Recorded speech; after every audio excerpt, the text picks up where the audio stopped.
even enviable.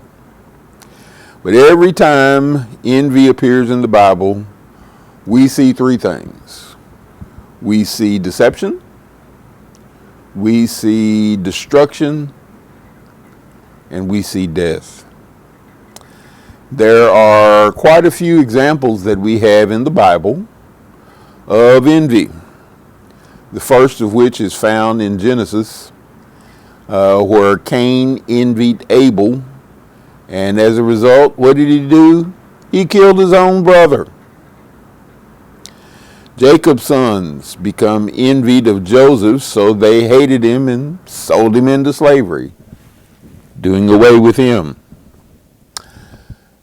There's an episode in Exodus where Miriam and Aaron let me backtrack. Moses, Miriam, and Aaron were a team that God assembled. And they were assembled to help the nation of Israel succeed. But as a result of the relationship between God and Moses, Miriam and Aaron became a little jealous, so much so that as a punishment, Miriam was stricken with leprosy, only to have her brother to ask God to remove it.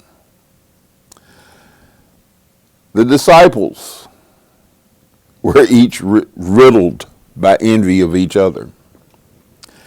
And in today's lesson, in 1 Samuel chapter 18, we see that King Saul envied David to the point that he even threw a spear at him. Well, let's take a look. 1 Samuel chapter 18, starting in verse 5. David was successful in all the missions on which Saul had sent him. And so Saul made him an officer in his army. This pleased all of Saul's officers and men. As David was returning after killing Goliath, and as the soldiers were coming back home, women from every town in Israel came out to meet King Saul. They were singing joyful songs, dancing, and playing tambourines and lyres.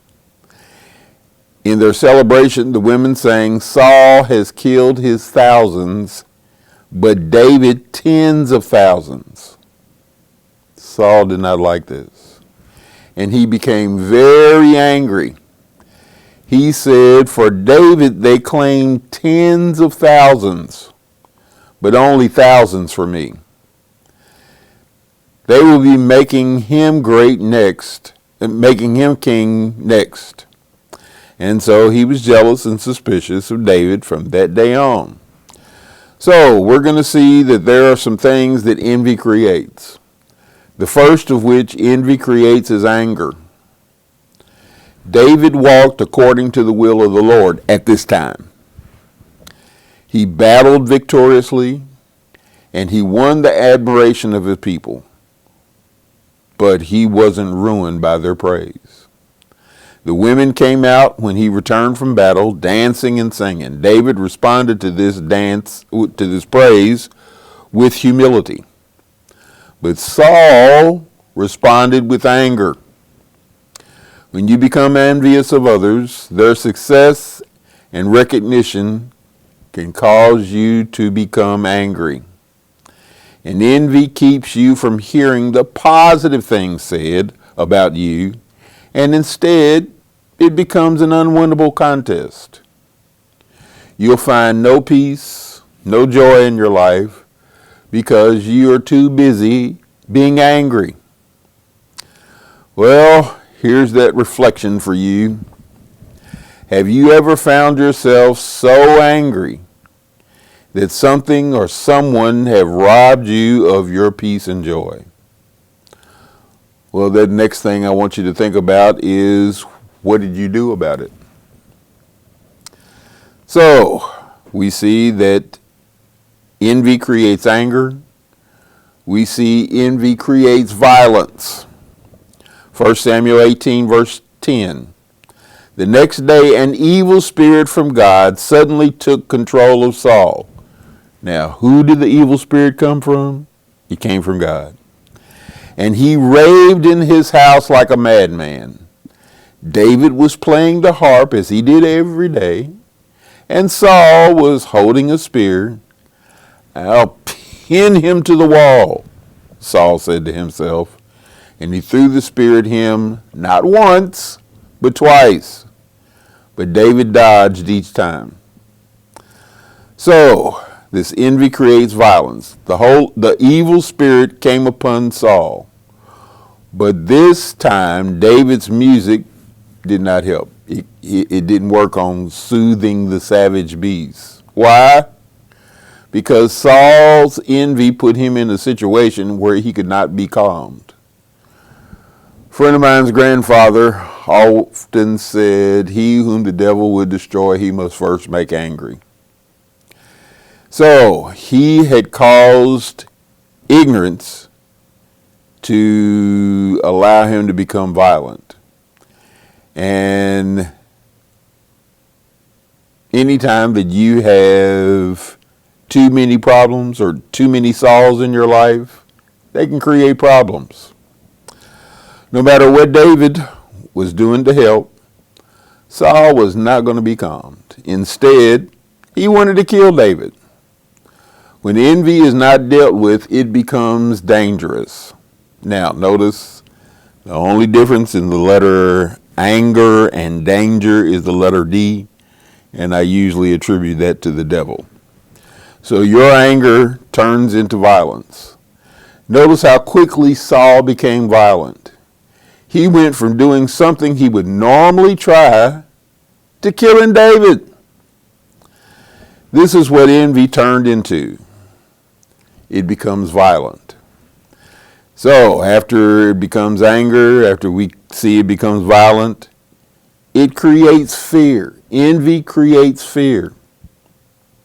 1 Samuel 18, verses 12 through 16.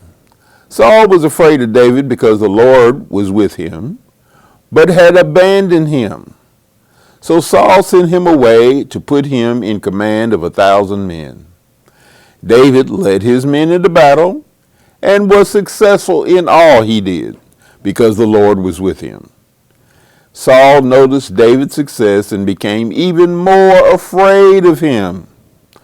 But everyone in Israel and Judah loved David because he was such a successful leader. When the Lord makes you successful,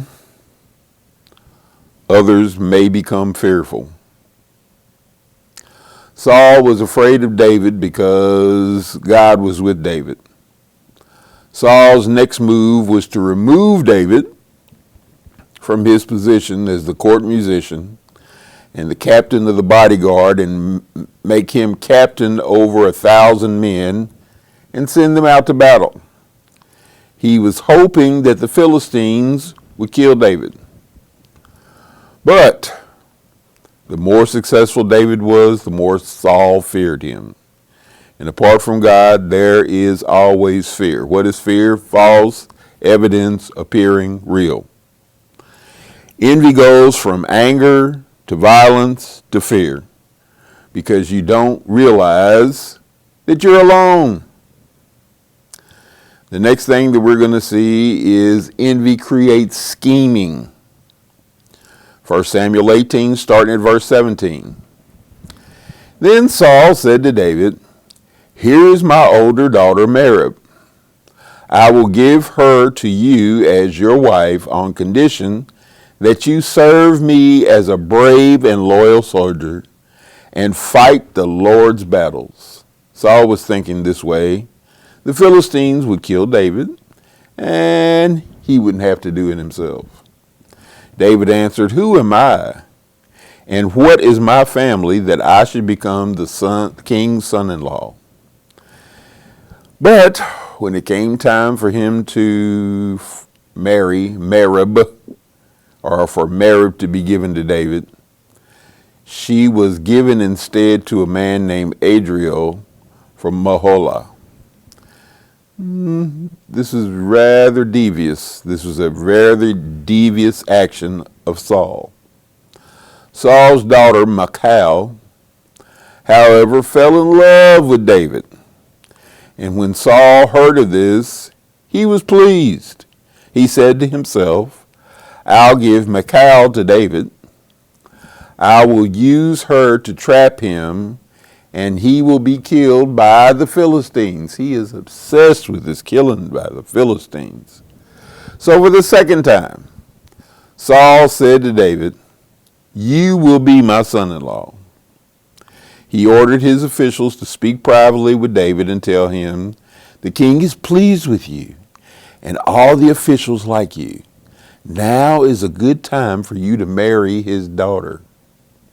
So they told this to David, and he answered, it's a great honor to become the king's son-in-law.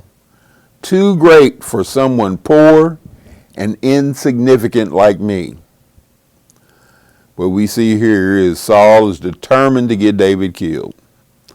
But how many of us know that the Lord will fight your battles? Verse 24. The officials told Saul what David had said. And Saul ordered them to tell David, all the king wants for you as a payment for the bride are the foreskins of 100 dead Philistines, as revenge on his enemies. This was how Saul had planned to have David killed by the Philistines.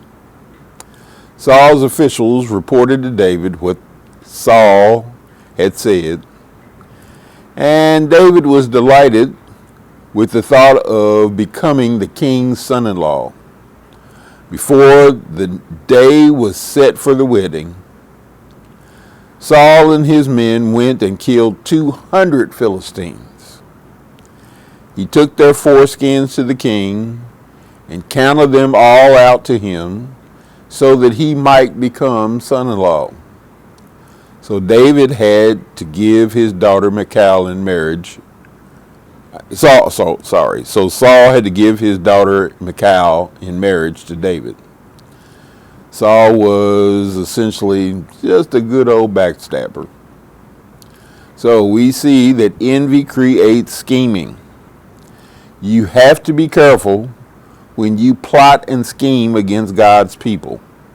It only makes them more favorable to God. Saul could not figure out what to do with David. So he became a good schemer. He was looking for ways to put David in dangerous situations. Saul had promised to give David his older daughter Merab for his wife, but then he deceived David and gave her to someone else. Saul gave his daughter Michal to be his wife. Saul was plotting against David the entire time.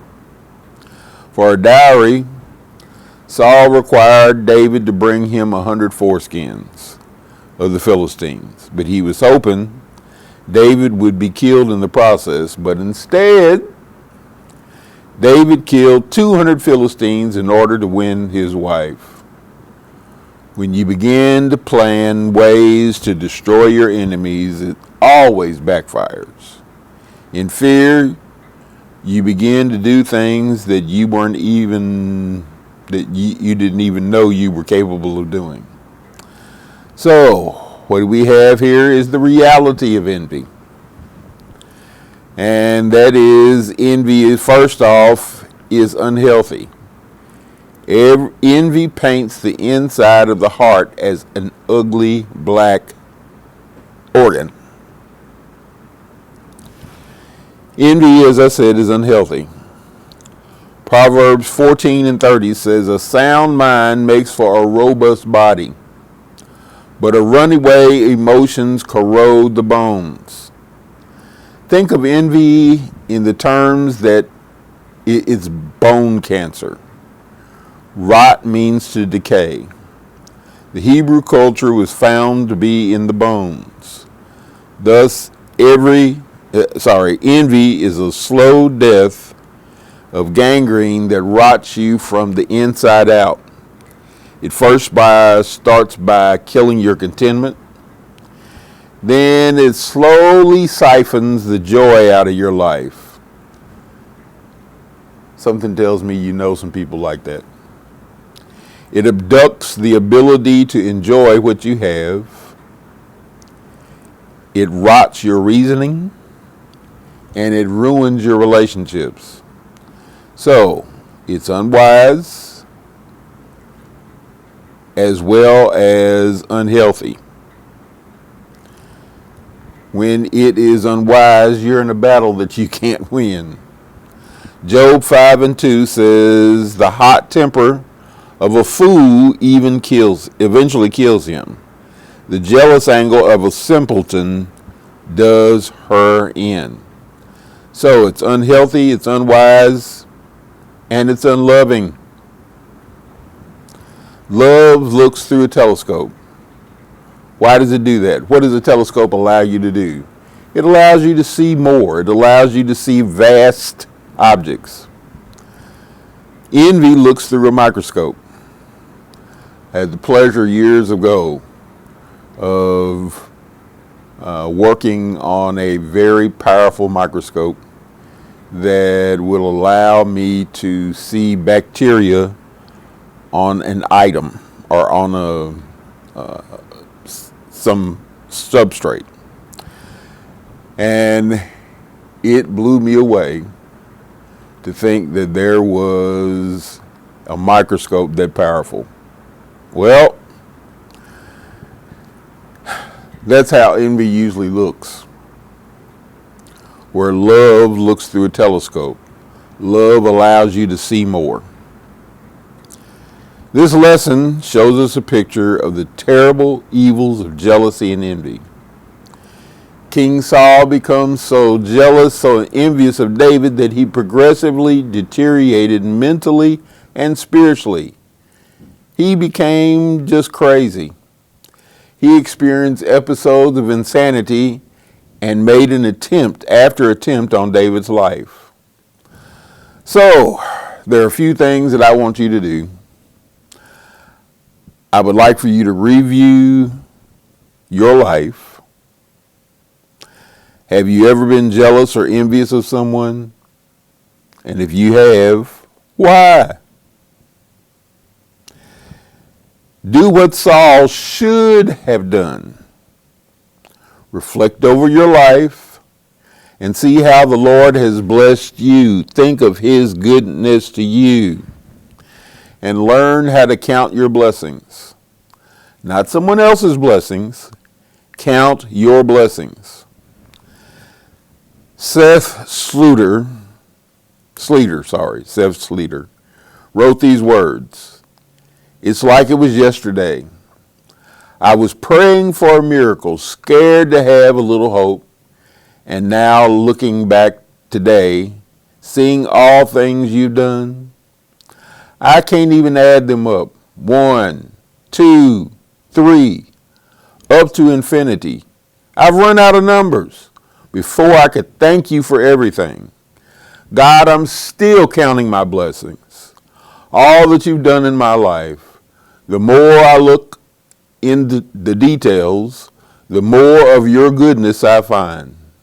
Father, on this side of heaven, I know I'll run out of time, but I'll keep counting my blessings, knowing I can't count that high. And I know the seasons. Let me help you out here. In Ecclesiastes chapter 3, there are 28 seasons. And not all those seasons are pleasant. But we see here, he says, I know the seasons, never lost forever. So God, I will remember all of the reasons my heart has to be grateful. All the times you've been faithful to me. Well, if you're available, I'm putting my plug in for my class. Join me on Thursday at 1:15 in the concourse, and you'll get the remedy for envy. Or take a look on YouTube on Monday at 12 noon, and you once again will see the remedy of envy. Until then, I pray that something has been said that will cause you to think a little different, that will cause you to act a little different, and will keep you on your knees so that you are thankful for all the many blessings that God has bestowed upon you. Until the next time, please be in prayer for Reverend Nelson. Please be in prayer for your church. Please be in prayer for the ministries of your church. God bless you, and we look forward to seeing you the next time.